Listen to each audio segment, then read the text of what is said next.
If you here want to be successful fast, especially in the age of social media today, and alam ko naman, your generation, the Generation Z, will always be looking to hack and shortcut success. Hindi kita sisisihin kasi when I was younger, ganyan din talaga ako.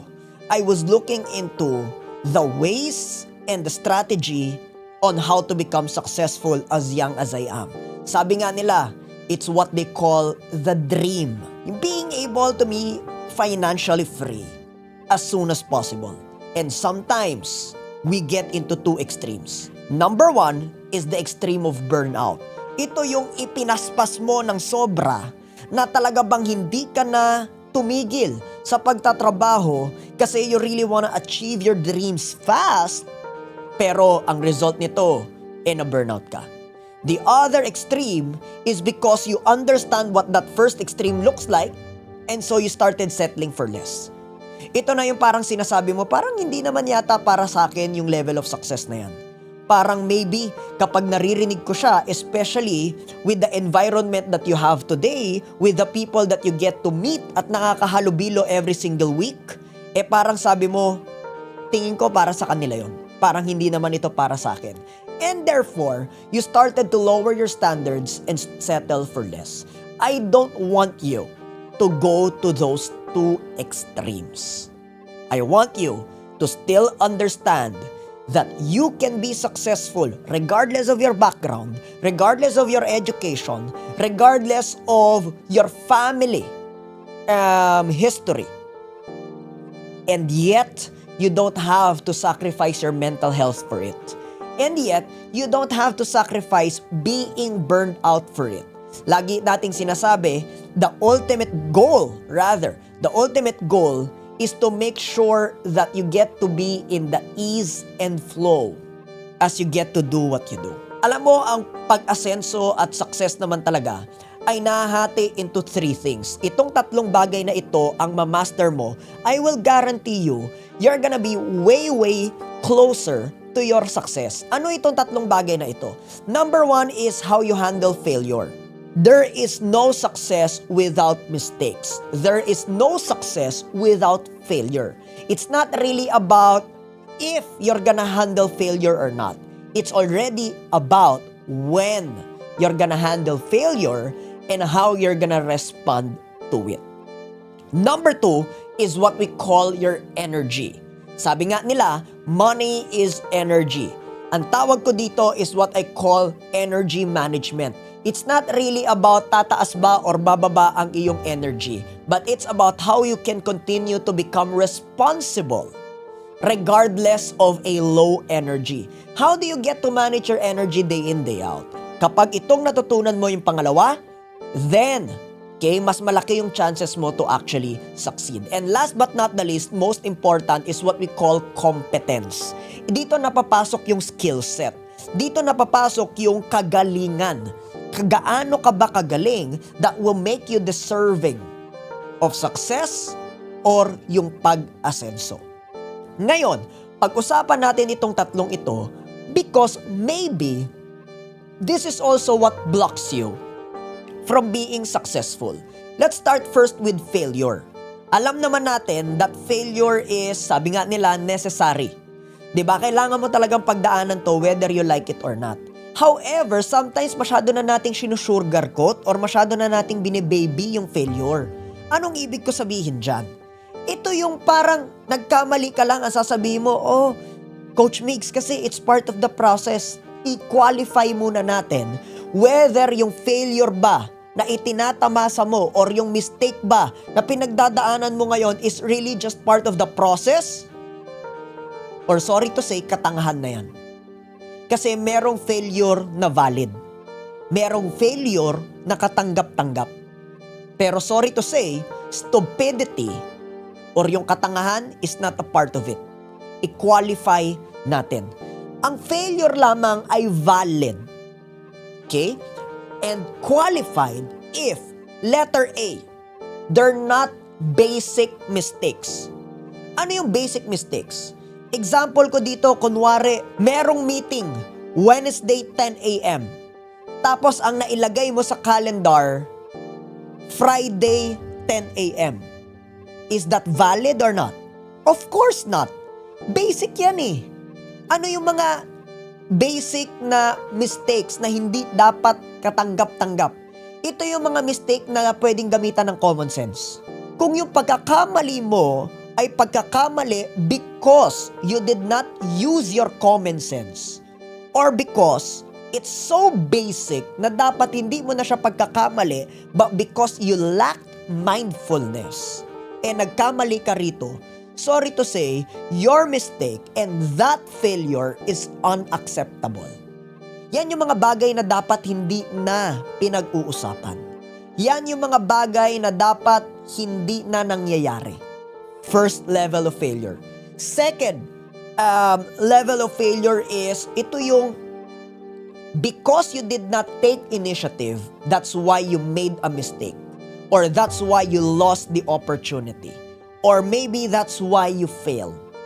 Ito yung kapag kunwari nanghingi ako ng target, tapos you are in the most powerful environment, you're surrounded with people where you can actually market our products or you can actually sell our services, pero you chose to be quiet.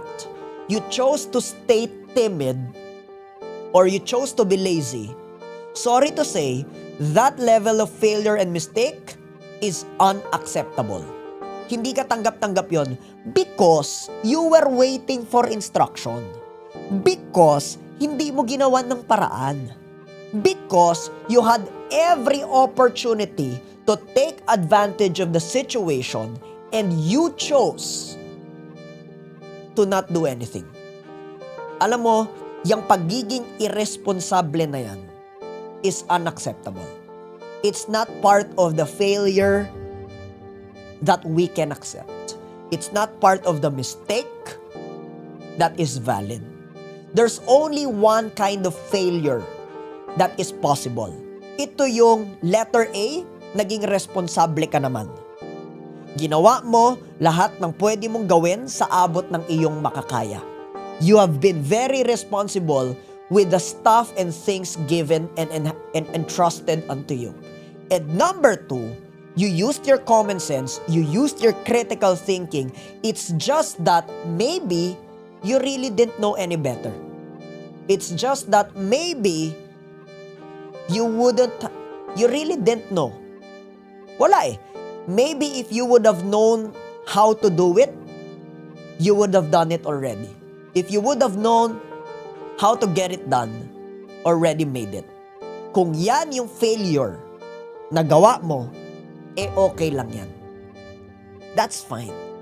Ang sasabihin ko lang sa'yo, retain and stay with your work ethics and you're gonna be okay. You're gonna be good. Bakit? Yan ang failure na valid.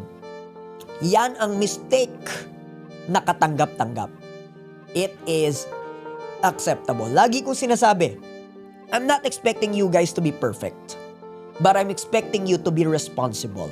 I'm expecting you to be productive. I'm expecting you to take initiative. And that's it.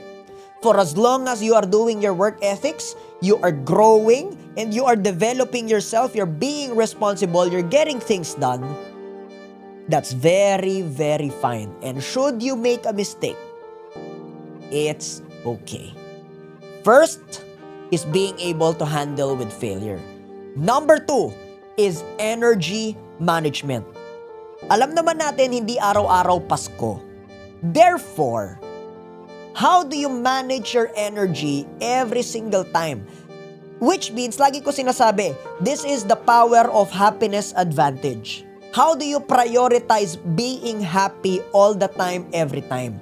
Happiness is your responsibility. It is not supposed to be dependent on circumstances, on situations, nor events.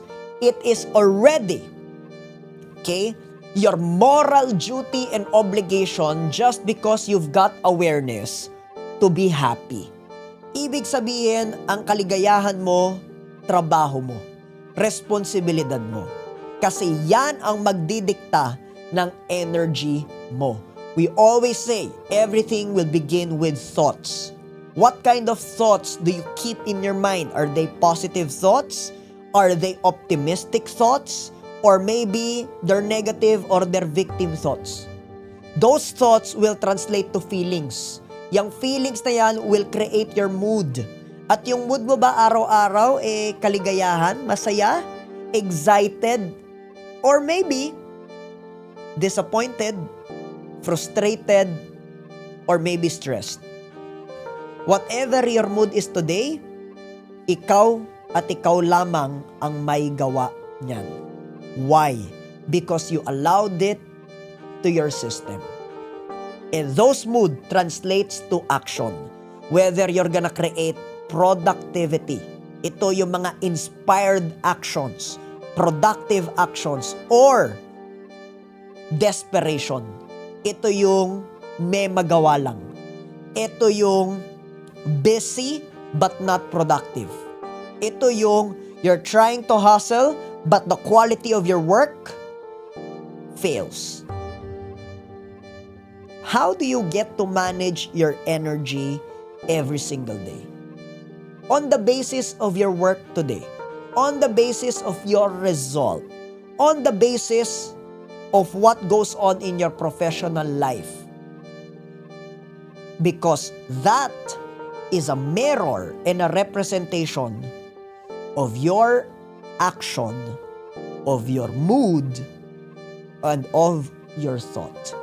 If you want to change your life, you gotta change your thoughts. If you want to change what happens in your life, you gotta change what happens in your mind. Hopefully, hindi na nakadepende ang work ethics mo sa kung anumang sitwasyon na pinagdadaanan mo external. Dapat, kung gusto mong maging asensado, if you truly want to be successful, you make it your duty to pursue success no matter what. No longer waiting for Coach Migs, no longer waiting for anybody else, no longer waiting for whatever opportunity, because I tell you the truth, there's opportunity everywhere. There's opportunity every time. And it's really now just a matter of, are you gonna take responsibility for your success? If your answer is yes, assess your thoughts. Assess your mouth. Ano bang usually lumalabas sa bibig mo?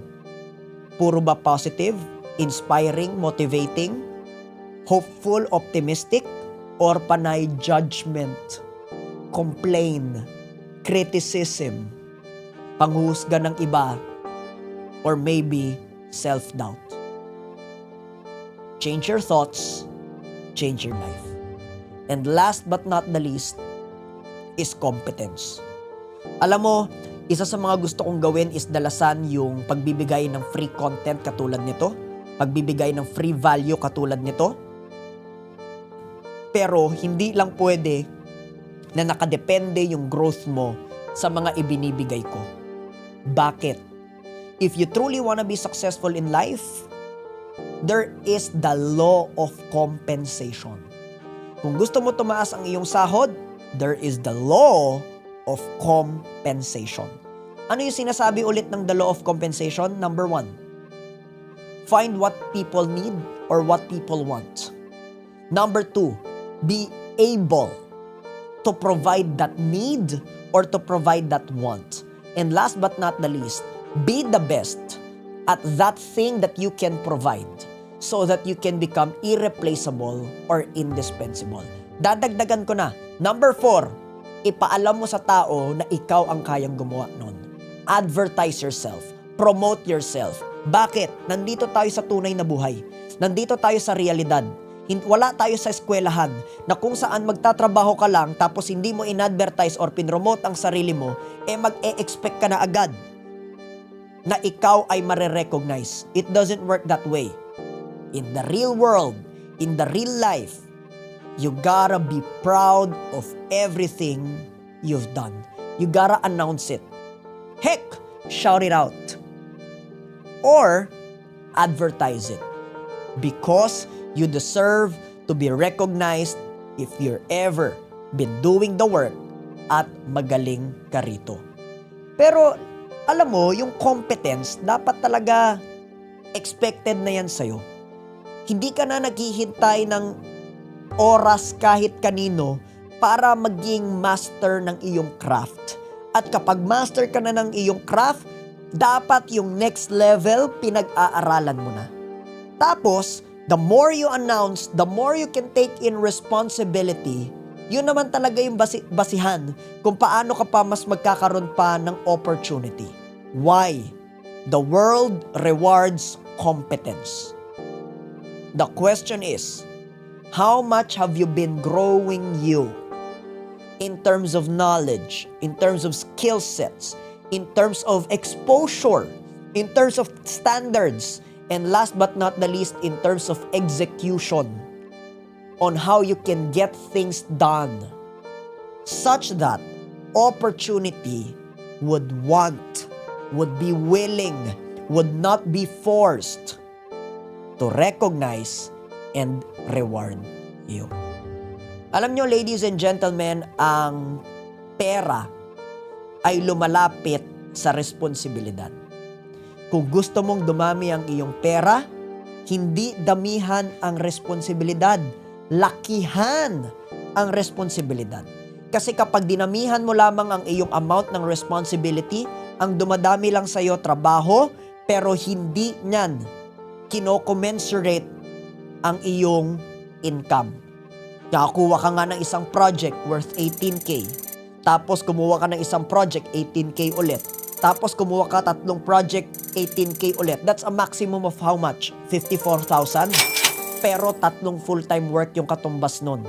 Ang taas ng stress, ang taas ng trabaho, ang taas ng effort, pero ang liit ng income, hindi nagko-commensurate. Bakit? Dinamihan mo lamang ang iyong responsibilidad. What's my suggestion? Lawakan yung responsibilidad na mas wider, na mas malaki, at mas mahirap. Kasi nga, the reason why only few people are successful is because only few people are willing to do what's hard but necessary.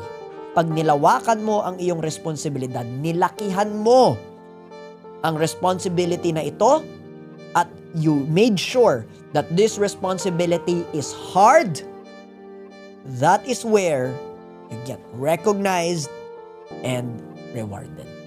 Ikaw, anong natutunan mo dito sa session na ito? Share mo naman, what's your biggest learning around this?